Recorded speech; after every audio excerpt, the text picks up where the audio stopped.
Most people hear 1099 loan, and they picture a construction worker with tools. That image is comfortable because it simplifies a complicated reality into a single face, and simplifications spread faster than nuance. The truth is that 1099 loans are not reserved for one profession, and that misconception costs people money and time.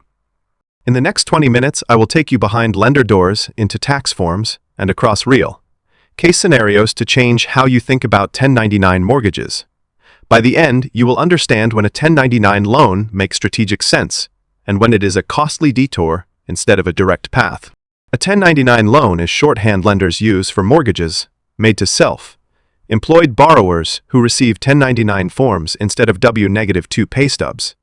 This label covers a wide variety of income arrangements, including freelancers, consultants, gig workers, and small business owners who report income on Schedule C or other tax forms. Lenders treat this income differently because it is often inconsistent, variable, and harder to verify using traditional pay stub-based underwriting. Understanding that 1099 is a documentation category rather than a profession is the first step toward making smarter mortgage choices as a self-employed buyer. When you stop thinking about 1099 loans as exotic exceptions and start seeing them as tools, you can design a plan that aligns with your finances instead of falling for myths. The mortgage industry has been slow to adapt to a changing workforce where more people work for themselves or on short-term contracts. Historically, lenders favored employees with stable W-2 income because it was easier to predict future earnings and measure risk. Over the last decade, the gig economy exploded, and lenders gradually introduced products tailored to alternative income documentation, like 1099s and bank statement loans. That evolution did not happen evenly, and myths about who can qualify hardened into conventional wisdom long before underwriting rules caught up. Knowing this history helps you see why some lenders will celebrate your 1099 forms while others will treat them as a red flag. At its core, a 1099 loan requires different proof of income and stability than a W-2 application requires. Lenders commonly ask for 2 years of personal tax returns, profit and loss statements, bank statements showing deposits, and sometimes year-to-date income workloads or client contracts. Some lenders will average 1099 income across months. Others will use tax-adjusted income after business deductions, and a few rely on bank statement analysis to measure cash flow. Understanding these documentation pathways matters because they determine how much mortgage you can afford and which lenders will even consider your file. If you walk into the process with clear documents and explanations, you dramatically improve your negotiating position and the likelihood of approval. Why then does the contractor-only myth persist in the first place? Part of the answer is marketing and simplifying messages that lenders and brokers repeat to prospects. Another part is human psychology, where easily imagined stories beat nuanced realities in word of mouth. Finally, underwriting conservatism means that loans tied to clear contract work, like contracting, seem most natural for 1099 categories, even when many other professions fit just as well. Calling out this myth is practical, not pedantic, because buyers who assume they do not qualify may miss opportunities or accept worse terms out of resignation. Breaking that myth opens routes to more informed shopping and better financial outcomes.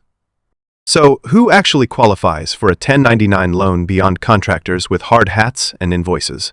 The list includes freelancers, consultants, real estate agents, designers, photographers, online sellers, and many small business owners whose income flows through 1099s or Schedule C. Even professionals with K-1 income or rental owners can fit into alternative documentation programs when their cash flow is consistent and well documented. The critical factor is not the job title, but the consistency and traceability of income over time. Lenders care about reliable cash flow more than your industry label. So your qualification depends on how convincingly your paperwork tells that story. Qualification criteria for 1099 loans look like a matrix of credit, income, and reserves combined with a thorny set of lender overlays. Credit scores still matter, and higher credit often unlocks better rates and more flexible product options. Debt. 2. Income ratios remain an assessment pillar. But lenders will sometimes allow higher ratios if your cash reserves and documented business history are strong and consistent. Beyond scores and ratios, the underwriter will examine 2 years of tax returns or a series of bank statements, looking for recurring deposits, clear business expenses, and stable client relationships. Preparing those documents with organized explanations and reconciliations mitigates underwriter skepticism and makes your file behave more like a W-2 application in practical terms. Evaluating 1099 income requires nuance because tax returns can wiggle and business deductions change your reported income dramatically. Lenders typically prefer adjusted gross income after allowable business deductions, but some programs add back certain non-cash expenses like depreciation to approximate cash flow. Bank statement lenders sidestep tax deduction variability by examining deposits over a trailing period, usually 12 to 24 months. To calculate an income baseline, knowing which method a lender uses matters in practice because it affects your maximum loan amount, the required reserves, and the confidence underwriters will place in your future earnings. Armed with that knowledge, you can choose a lender whose income calculation works in your favor, rather than against it. There are clear situations where a 1099 loan is a sensible and strategic choice instead of a conventional mortgage. For example, when your business grows faster than your tax filings show because you reinvest profits, a bank statement or 1099 Friendly Y lender can reflect cash flow more accurately. Another case is when you need to buy quickly and cannot wait 2 years for conventional seasoning, but you have demonstrable high monthly income and substantial reserves. Using a 1099 loan strategically can bridge you into homeownership while preserving business, liquidity, and flexibility. The key is to choose a product that aligns with your time frame and exit plan, such as refinancing into a conventional loan after seasoning your income or reducing deductions. Conversely, there are equally clear scenarios where a 1099 loan will cost you more than it saves you and should be avoided. If your income is highly volatile, inconsistent, or dependent on a single precarious client, a lender may approve a mortgage that leaves you cash strapped after closing. High rates, larger down payments, and reserve requirements can turn an initially attractive approval into a financial squeeze. Avoiding a 1099 loan in these instances means slowing the purchase, improving income stability, or finding a borrower with W-2 income until your self-employment income seasons. Patience often translates into better rates and lower long-term costs when the alternatives are unfavorable. Real example, one begins with a contractor who ran their own remodeling company and rotated between large jobs with intermittent pay. This borrower documented 2 years of Schedule C profits.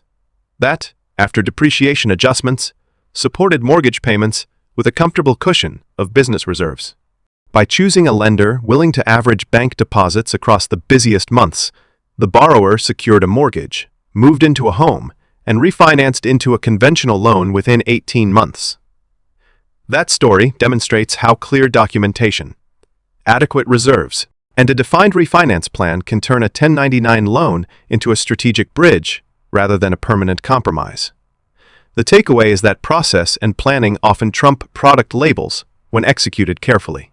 Real example, 2, involves a freelance consultant who accepted multiple short-term gigs and aggressively deducted business expenses to reduce tax liabilities. When trying to buy a home, she found that her tax returns understated the real cash she deposited into personal accounts, and the lender required unusually high reserves and a higher rate. She ultimately postponed the purchase, restructured her bookkeeping, and waited until her income was easier to verify in both tax and bank records. Her experience highlights a common trap. Minimizing taxes is excellent for cash flow, but can complicate mortgage underwriting because lenders want to see sustainable income. Balancing tax strategy with borrowing goals is a practical skill every 1099 borrower should master. Not all lenders treat 1099 income the same, and understanding the lender ecosystem is essential before you commit. National banks tend to be conservative and favor W-2 income. Regional lenders may offer more flexibility, and portfolio lenders or non-qualified mortgage shops often specialize in alternative documentation. Mortgage brokers can access a range of lender programs, but require careful vetting to avoid conflicts of interest and ensure product fit. Identifying lenders that have a track record with your particular income type reduces friction and increases the chance of a fair offer. Researching lender case studies and asking for specific examples of previous approvals helps you distinguish between marketing claims and real underwriting capability. When you shop for a 1099 loan, the numbers you compare should extend well beyond the interest rate. APR, lender fees, required reserves, prepayment penalties, and mortgage insurance are all pieces that determine your total cost. Some non-QM products advertise low headline rates, but hide significant origination points, higher ongoing costs, or restrictive terms that make switching later expensive and complicated. Ask every lender for a complete loan estimate and a clear explanation of rate locks, float options, and potential costs if you refinance. Doing so turns a scattering of attractive figures into a coherent financial decision you can measure against other housing and business priorities. Building a mortgage strategy as a 1099 borrower starts long before you see a listing or sign an offer. The smartest buyers prepare their documentation, clean up personal and business credit, accumulate at least a few months of reserves, and set a clear refinancing or payoff horizon before closing. Treat the initial loan as a step in a larger plan rather than the final destination, and structure it intentionally to keep future options open.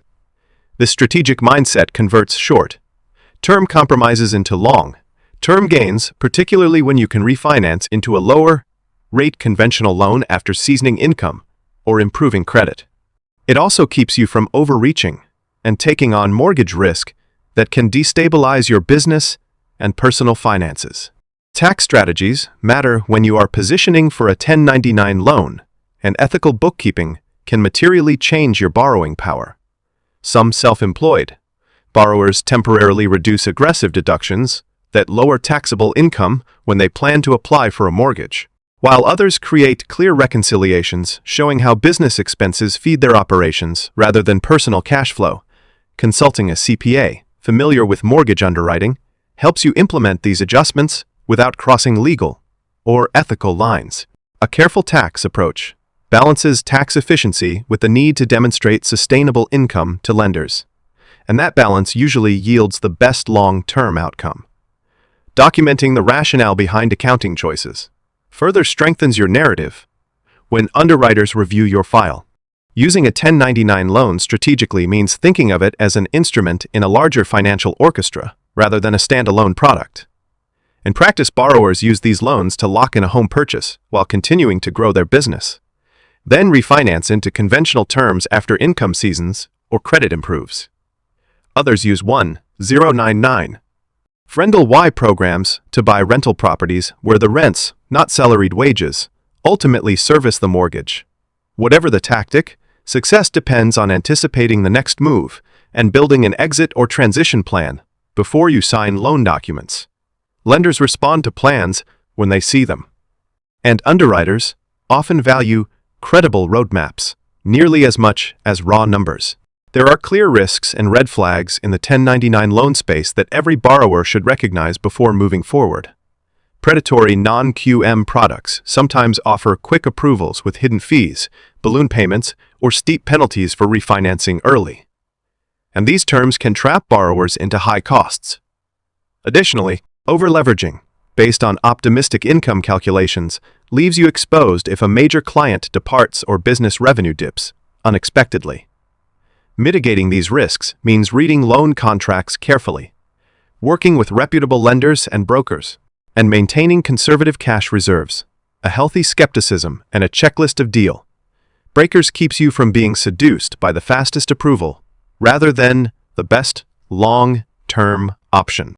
To make this operational, here is a practical checklist every potential 1099 borrower can use to prepare for mortgage shopping. First, gather 2 years of personal and business tax returns. Year 2, date profit and loss statements, and bank statements evidencing deposits. Second, clean up credit by paying down revolving balances. And third, accumulate liquid reserves equal to several months of both personal and business obligations. Fourth, research lenders that specialize in your income type and ask for concrete examples of comparable approvals. And fifth, create a refinance contingency plan, so you know how you will reduce long-term costs later. These practical steps transform a vague goal into a predictable process and reduce the chance of costly surprises. If you are unsure where to start, consider the simple act of interviewing lenders as a discovery process instead of a commitment. Ask lenders how they calculate income, whether they average deposits or use tax, adjusted income, and what their reserve and seasoning requirements are. Get these answers in writing and compare them across at least 3 lenders to reveal who is flexible and who is rigid in underwriting practice. This approach turns opaque mortgage offers into comparable propositions and reveals which lenders truly understand your income story. When you treat lender conversations as data gathering, you will find better matches and avoid expensive, impulse decisions. The modern lending landscape is shifting as more platforms and lenders innovate around self-employed borrowers, and that trend matters for buyers today. Fintech companies with automated income verification, lenders that analyze bank deposit patterns, and broader acceptance of alternative documentation make it easier to qualify without resorting to aggressive tax strategies. Policy conversations about widening access to credit for gig workers are also accelerating lender willingness to offer tailored products. For prospective homebuyers, this environment increases options, but it also increases noise. Being methodical, comparing granular terms, and planning for the long term continues to deliver the best outcomes in a marketplace full of new possibilities. Before you sign any loan, think about timing, mental bandwidth, and the broader implications for your business and family life. A mortgage approved today may still be unaffordable if a project is delayed or a major client pauses work, and the emotional toll of a tight cash flow can be as damaging as a financial shortfall. Planning for worst-case scenarios and designing safety buffers in your mortgage plan protects both your livelihood and your home. Homeownership is rarely a purely financial decision for self-employed individuals. It intersects with identity, stability, and the psychological need for a base from which to operate. That human dimension should shape your mortgage strategy as much as spreadsheets and rates. There are tactical maneuvers you can use to strengthen your 1099 application without misrepresenting your finances. One option is to convert some business expenses into reimbursable or corporate structures when appropriate, making personal deposits more visible. Another is to accelerate income recognition into the tax years. Lenders examine, but only if that income is genuinely earned and not artificially created. Work with a knowledgeable CPA and mortgage professional to implement these tactics ethically and effectively, because creative bookkeeping that crosses lines creates far worse problems than a slightly higher mortgage rate. Strategic, honest adjustments yield better outcomes than risky accounting maneuvers. After closing, your best move as a 1099 borrower is often to execute the exit plan you promised underwriters. That typically means seasoning your income for the period required by conventional lenders, paying down debt, and improving credit so you can refinance into a lower-cost mortgage. Some borrowers turn rental properties purchased with 1099 Friendly Y loans into long-term income streams that reduce personal income volatility and strengthen future borrowing power. The transition after closing matters because it determines whether a 1099 loan was a calculated step towards stability or an expensive permanent solution. Treat the initial mortgage as phase 1 in a multi-stage financial plan to maximize the benefits of alternative documentation lending. Remember that every mortgage is a negotiation and that information asymmetry favors the prepared borrower. Lenders and brokers may paint 1099 loans as one size fits all. But the reality is that underwriting tolerances and product features vary widely. When you bring organized documents, a clear narrative for your income, and a realistic contingency plan, you convert negotiation into choice and find terms that reflect your actual risk profile rather than industry stereotypes. Approach lenders as partners in a transaction and insist on transparency in their calculations and assumptions. Doing so keeps the power of decision in your hands and prevents predatory or sloppy deals from slipping past. The philosophical twist to all of this is that financial systems tend to categorize people for efficiency, and categories always fail certain real human stories. The 1099 loan myth is an example of how a category created to manage risk can turn into a ceiling that keeps capable borrowers from homeownership. Reclaiming the narrative means insisting that underwriting measure real cash flow and real risk rather than surface labels. If this discussion changed how you think about mortgages, consider it an invitation to act responsibly, but boldly. Research, prepare, and engage lenders on your terms, and you will find that 1099 loans are practical tools rather than exclusive privileges reserved for contractors alone. If this video gave you a new perspective on 1099 loans and self-employed home buying, hit subscribe to follow more practical guides that balance finance and life. Share your questions and experiences in the comments so others can learn from your wins and mistakes. And if you are preparing to apply for a mortgage, start building your documentation checklist today. Good financial choices rarely begin at closing. They begin long before with preparation, clarity, and a willingness to challenge popular myths.